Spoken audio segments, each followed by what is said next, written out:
Iran is threatening US warships, as I understand it. Leland, tell us about that. How serious is this? Un porte-avions américain localisé près du détroit d'Ormuz, dans une zone utilisée par la marine iranienne dans le cadre...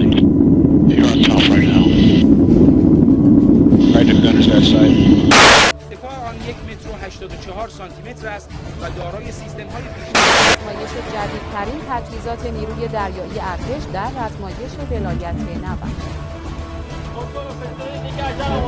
از رزمایش بزرگ دریایی ولایت نبرد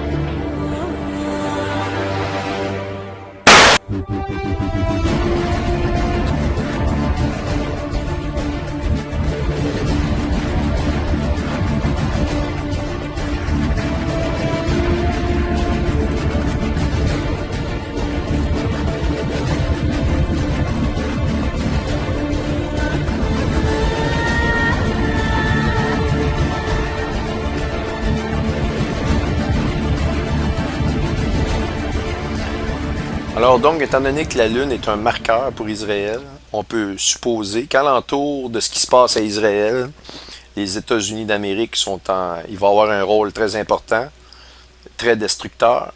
On nous avise que l'apostasie est à la porte. Et en passant, pour que l'apostasie, le mot apostasia, qui veut dire être retiré de, ou être séparé de, ou être en dehors de, le mot apostasia qui est un mot grec, veut dire donc être en dehors de.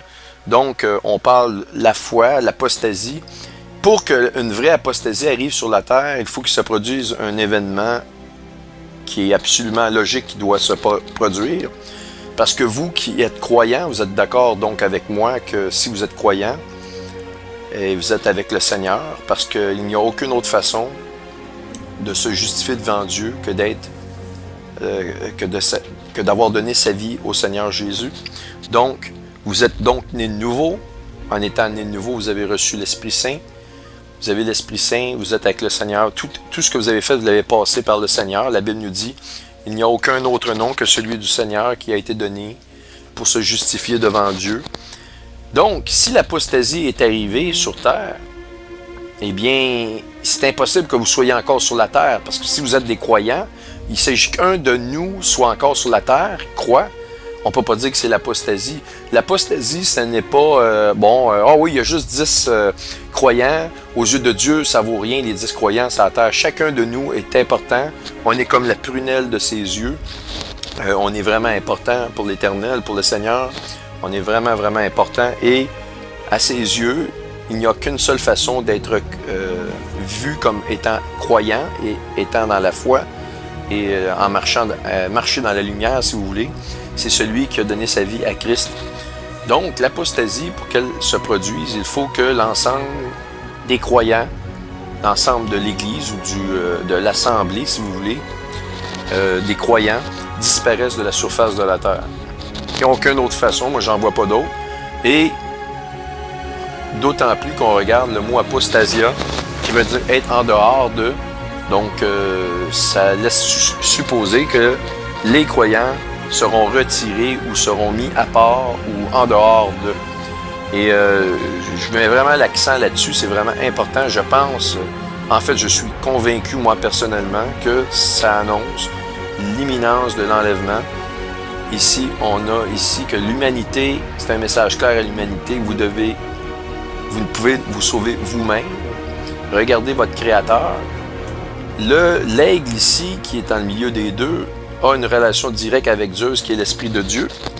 Et que les aigles, évidemment, sont l'animal sacré qui est utilisé par Zeus pour le combat ultime. Et tout ça, la Lune se retrouve en plein centre par un triangle ici qu'on voit qui est parfait du cœur de chacun de ces 3 étoiles-là, qui est le cœur de chacune des constellations.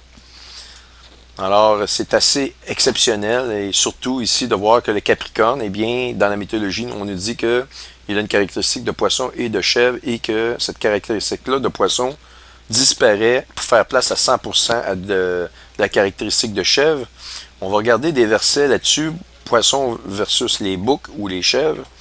On regarde, on voit le symbole du poisson dans la Bible. Bon, Job dit, il se fait dire, parle à la terre, elle t'instruira, et les poissons de la mer te le raconteront. C'est comme l'Église qui a la mission de témoigner du nom de Jésus. Maintenant, on regarde à toutes les fois qu'il y a eu une condamnation, un jugement sur des peuples, eh bien, les poissons disparaissaient de la surface de la terre. Vous allez voir que c'est inscrit dans les cieux d'ailleurs. Ce qui se produit dans les cieux se produit aussi sur terre. Je vais juste voir si de cette image-là, je peux vous le montrer, ce que je vais vous parler. Oui, voyez-vous ici, c'est dans le verseau qu'on va voir les jugements, le jugement qui va venir, des tribulations. C'est à l'aube de l'ère du verseau. Et l'ère du verseau, lorsqu'on voit le verseau, eh bien le poisson, voyez-vous, il est sur le dos, complètement à terre, écrasé par le verseau. Le poisson est disparu.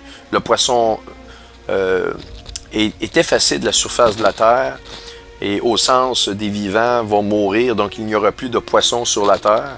Et on le voit aussi symboliquement que les poissons actuellement meurent de façon massive partout sur la planète. Donc je reviens à mes versets. Et donc on le voit dans l'Exode à propos de ce qui s'est passé du jugement de l'Égypte. Dans l'Exode 7, verset 18, « Les poissons qui sont dans le fleuve périront, le fleuve se corrompra, et les Égyptiens s'efforceront en vain de boire l'eau du fleuve. » Pardon. Donc, on continue dans l'Exode 7, 21. « Les poissons qui étaient dans le fleuve périrent, le fleuve se corrompit, les Égyptiens ne pouvaient plus boire de l'eau du fleuve, il y eut du sang dans tout le pays d'Égypte. » Alors, les poissons qui étaient dans le fleuve périrent et on voit que l'eau devient rouge comme du sang. Et la Bible nous dit, nous annonce, nous enseigne qu'il n'y a rien de nouveau sous le soleil. Dans Ecclésiaste, au chapitre 1, les versets 9 à 11, « Ce qui a été, c'est ce qui sera. Et ce qui s'est fait, c'est ce qui se fera.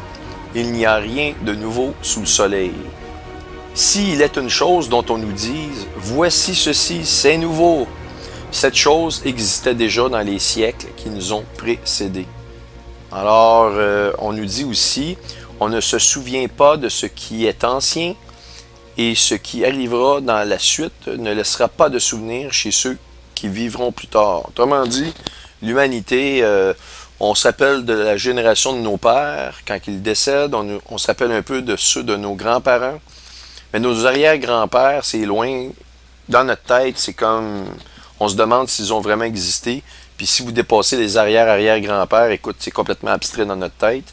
On a exactement la situation d'Adolf Hitler qui a en 39, la guerre de 39-44, je pense, la Deuxième Guerre mondiale. Dans cette époque-là, Adolf Hitler a procédé d'une certaine façon pour se rendre au pouvoir. Il a créé certaines situations et on voit actuellement Obama faire la même chose et les gens pensent qu'il est bon. Ils vont probablement le réélire. Les Américains sont complètement voilés. Et donc, on n'apprend pas de l'histoire, on voit les choses se répéter. L'humanité, bien qu'elle ait intelligence, n'a aucune sagesse d'apprendre du passé. Et les mêmes erreurs se répètent et les mêmes jugements viennent aussi sur la terre. Parce que ce qui s'est fait dans le temps de Sodome et Gomorrhe, et on va vivre, ça a été détruit et l'humanité recommence les mêmes choses. Dans l'Apocalypse 8, versets 8 et 9, on voit que dans les derniers jours, les poissons vont périr et que les eaux vont se changer en sang. Exactement comme en Égypte, on le voit donc dans le chapitre 8, verset 8. Le second ange sonna de la trompette et quelque chose comme une grande montagne embrasée par le feu fut jetée à la mer. Et le tiers de la mer devint du sang et le tiers des créatures qui étaient dans la mer et qui avaient de la vie mourut. Et voyez-vous, c'est encore des poissons qui meurent et la mer qui devient en sang, comme en Égypte. La même chose se produit et on voit que c'est vraiment commencé actuellement. Maintenant, pour le symbole du poisson, dans la Bible, on le voit dans Matthieu 25, les versets 31 à 33. Ce qui est en rouge, ce sont des paroles qui ont été prononcées par Jésus directement. Alors, il nous dit, lorsque le Fils de l'homme viendra dans sa gloire, le Fils de l'homme qui est lui-même, qui est Jésus, alors, avec tous les anges, il s'assiera sur le trône de sa gloire. Toutes les nations seront assemblées devant lui. Il séparera les uns d'avec les autres, comme le berger sépare les brebis d'avec les boucs. Alors, les brebis d'avec les boucs, en fait, quand je dis le symbole du poisson, je voulais dire des symboles